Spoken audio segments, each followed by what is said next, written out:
and Mind Crypto here. I hope we're all having a wonderful day. Please remember, I'm not a financial advisor and none of this is financial advice, and none of the information provided in this video should ever be taken or seen as a signal to buy or to sell. And as we can see, lots of memes moving forward, and we still see Quant still sitting at that $90 range, dipped below just yesterday to around about $89, ranked 87. Are we going to see it fall out of the top 100? This really does not bother me in the slightest. As I always say, I look at the details, I look at the research, and this has all happened before with previous companies in the past like Microsoft, Amazon, where we just aren't seeing the value of what's actually happening. But have I got some news for you today? But before we do that, we can see the market cap of Quant is down to $1.09 billion with a low 24-hour volume of $18 million, currently 0.1% down in the hour, down 0.2% in the day, but up 0.9% within the week.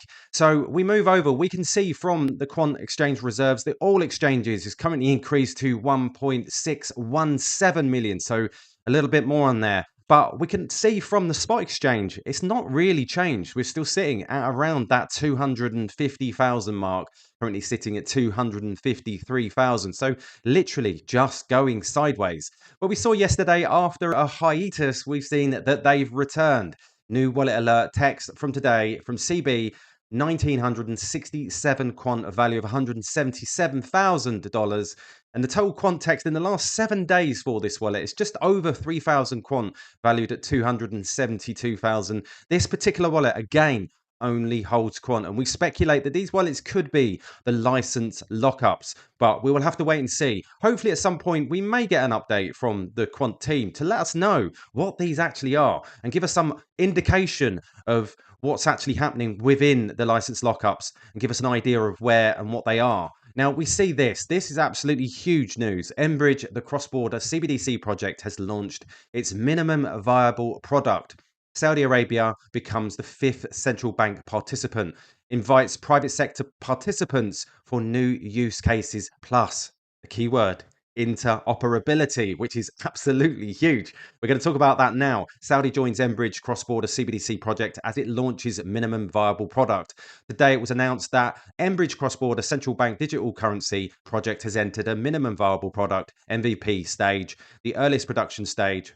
Embridge is an initiative between the Bank of International Settlements, the BIS, Innovation Hub, and central banks of China, Hong Kong, Thailand, and UAE. Additionally, the Central Bank of Saudi Arabia has become the 5th central bank member with another 26 observers. So this is huge. The initiative uses tokenized wholesale CBDCs for each currency, enabling an atomic cross-border settlement as a potential alternative to the SWIFT payment messaging system. Embridge supports faster cross-border payments, which are hopefully cheaper. With the launch of the MVP stage, the members are looking to add new technologies and use cases, including making it interoperable with other platforms. Hence, the BIS is inviting participation from private sector firms. Embridge uses an Ethereum-compatible DLT network. The Embridge ledger, developed by China's Digital Currency Research Institute. With the start of MVP phase, all participant central banks have functioning node on the network. The solution has evolved since 2022 pilot, not least by developing a governance model and legal framework, including an operational rulebook. The DCRI previously said that Embridge payments take 7 seconds and it halves their cost. One important feature is Embridge doesn't support US dollar payments. And USD is frequently used in trade. And as an intermediate and currency for foreign exchange, FX, hence a critical factor in Embridge's success will be its ability to provide competitive exchange rates and FX liquidity.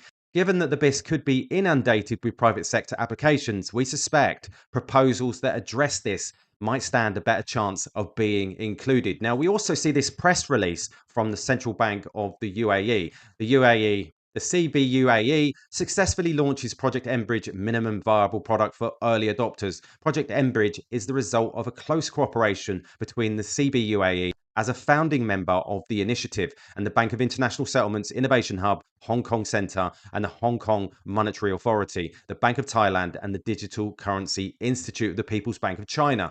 Utilizing distributed ledger technology, Embridge aims to facilitate efficient, low-cost, and instant cross-border payment settlements in central bank money. Now, if we look down here, to date, the number of UAE licensed financial institutions, LFIs, has been onboarded onto the Embridge platform. The collaborative efforts underway to accelerate its adoption. Onboarded LFIs are now ready to initiate and process cross-border CBDC payments with their counterparts of the participating jurisdictions. The CBUAE anticipates the growing use of Embridge platform for cross-border payments among the participating jurisdictions. Ongoing reviews and enhancements are also underway as the platform progresses towards a full production launch. Now, I wonder when that's going to be. Not long. The Embridge platform is a key initiative under the CBUAE's Financial Infrastructure Transformation FIT program, which seeks to accelerate the digital transformation of the UAE's financial sector services. The deployment, testing, and launch of the Embridge MVP comes as part of the CBUAE's Phase 1 implementation of its broader CBDC strategy, supported by the use of the digital dirham. Presently, the CBUAE is planning for Phase 2 implementation, which includes domestic CBDC payments and further enhancements of cross-border fund transfers. Utilizing distributed ledger technology, the Embridge project aims to connect economies through a multi-CBDC platform to help support international trade and cooperation, whilst overcoming challenges of existing cross-border payment systems and offering efficient, low-cost, and instant cross-border payments settled in central bank money. So this is looking very, very interesting. And as we can see here from San, this is the application layer interoperability. And he says, Quant, as we can see here, the IL2 prototype is composed of 3 layers. We've got layer 1 is the core layer. Layer 2 is a back-end application layer. The layer provides identity, access, routing functions into layer 1, along with the wallet signing, key management, and off-ledger FX services. And as you can see here, an API gateway. I wonder what that is. Quant. We can also, on other news, which we saw yesterday, and we see this from Ultra Quantfi.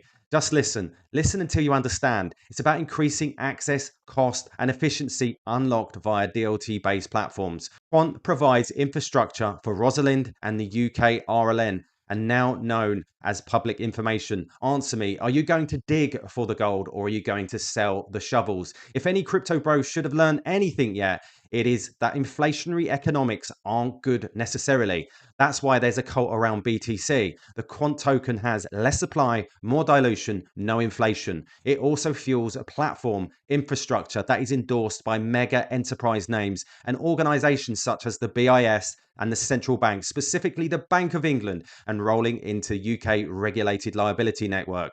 And if we look at the tweet he's referring to, we can see this from Construction Trader Eve, US House Committee on Financial Services discussing tokenization. Video is from today. It's literally like Robert Morgan is reading off of the Quant Overledger white paper. So let's have a listen to this. Chairman Hill, Ranking Member Lynch, and members of the subcommittee, I appreciate the opportunity to testify before you today. For most Americans, money is already digital and exists largely in the form of bank deposits. These are delivered through a diverse and competitive banking system that ensures individual protections and systemic soundness while supporting credit creation that is the bedrock of a healthy economy. Today, the advent of new technologies promises to reshape the nature of money, how it powers our economy, and shapes our society. Tokenization refers to the use of novel, shared ledgers to record, store, and transfer traditional banking assets and liabilities, including bank deposits. Tokenization should not be confused with cryptocurrency, despite similar technological underpinnings. Unlike cryptocurrencies, which are generally bearer assets that exist in novel markets, tokenization refers to the use of distributed ledger technology, or DLT, to improve the delivery of real-world assets, such as bank deposits, bonds, and other regulated financial instruments. Over the years, various ledger technologies have played a central role in banking as a system of record. They've evolved from paper systems to on-premise servers to the cloud. We believe that DLT is the next evolution in ledger technology. Today, financial infrastructure consists of a series of siloed systems, separating banks and even products within an individual bank. Tokenization has a unique ability to break down these silos, facilitating real-time collaboration among financial institutions. In particular, we believe that tokenization can facilitate the following. First, faster, cheaper payments. ensuring customers have real-time access to their funds. Second, programmable payments, automating complex transaction flows that can reduce fraud and improve transparency. Third, atomic settlement. DLT can break down silos between systems, making it easier to buy and sell assets.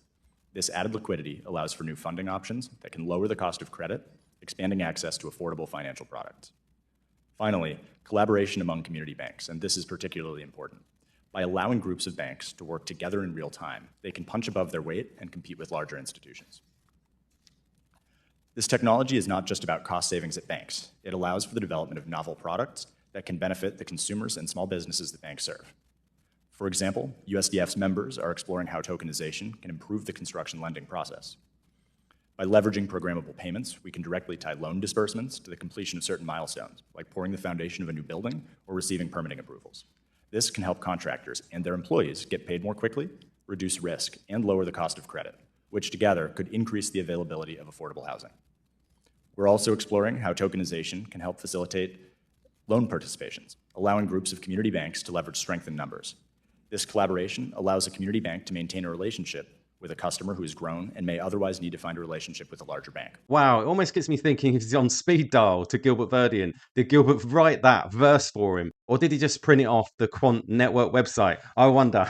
No, I'm just joking. But anyhow, how can you not be bullish with all the news that's going on at the moment? Yes, price is not reflecting what we are hearing in the news, but that is the case with many projects that are early, because I do believe we are very, very early. And that's why I will continue to hold my quant for as long as I need to. With all the news with regards to Saudi, with regards to the UAE and Embridge, with regards to the US and bringing regulations in and talking quant language, or at least Gilbertisms. So there you go, guys. Just a quick update. Please remember to subscribe, hit that notification bell so that you don't miss any further quant videos.